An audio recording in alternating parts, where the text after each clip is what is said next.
चुनावी मैदान सज चुका है। तीनों दलों के सेनापति मैदान में आमने सामने आ चुके हैं। बस अब बाकी है तो तीनों दलों के सेनापतियों की तरकश के बाद आम आदमी पार्टी अपने हिसाब से तैयारी कर रही है, तो वही कांग्रेस भी चुनाव में कोई कोर कसर नहीं छोड़ना चाहती। रही बात बीजेपी की, तो बीजेपी के सामने सबसे बड़ी चुनौती 2014 के उस वजूद को बचाने की है जिसमें उसने दिल्ली की 7 सीटें जीती थी। बीजेपी 2019 में भी अपने इतिहास को दोहराकर 7 सीटों पर भगवा फेरना चाहती है। बीजेपी ने चुनाव प्रचार के लिए अलग से समिति बनाई है जो दिल्ली के इलाकों में प्रचार के लिए जिम्मेदारी देगी। चुनाव प्रचार समिति दिल्ली में राष्ट्रीय अध्यक्ष अमित शाह के साथ प्रधानमंत्री नरेंद्र मोदी की रैली करवाना चाहती है।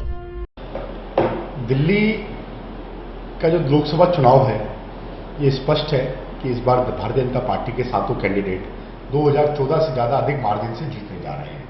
दिल्ली में पिछले दिनों राजनीति का निम्न स्तर भी देखा, जब गठबंधन करने के लिए किस तरह से ललायत केजरीवाल को कांग्रेस के दरवाजे पे भीख मांगते देखा और किस तरह से राहुल गांधी स्वयं ट्वीट करते हैं, तो ये उन्होंने भी स्वीकार कर लिया है कि दिल्ली वो नहीं जीत रहे हैं।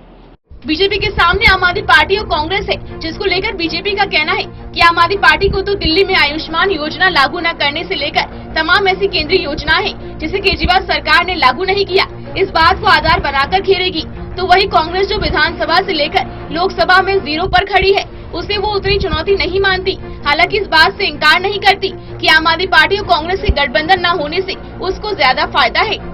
गठबंधन होगा नहीं होगा वो उनका व्यक्तिगत उनका अपना वो है, पर भारतीय जनता पार्टी कार्यकर्ता आधारित पार्टी है। 365 दिन जनता के बीच में काम करने वाली पार्टी है। हमने हर बूथ पर हमारे कार्यकर्ताओं की और जनता के साथ की फोर्स तैयार है। प्रधानमंत्री जी के किए गए 5 साल के कार्य हमारे पास हैं जिनको लेकर हम बूथ पर जाएंगे। और दिल्ली सरकार की विफलताएं हैं और कई ऐसी चीजें हैं जो दिल्ली सरकार ने यहाँ लागू नहीं करी, ना आयुष्मान भारत योजना लागू करी यहाँ पर, ना प्रधानमंत्री आवास योजना लागू करी, जिनका दिल्ली की जनता उनसे हिसाब मांग रही है और वो हिसाब भी देना पड़ेगा और जवाब भी देना पड़ेगा।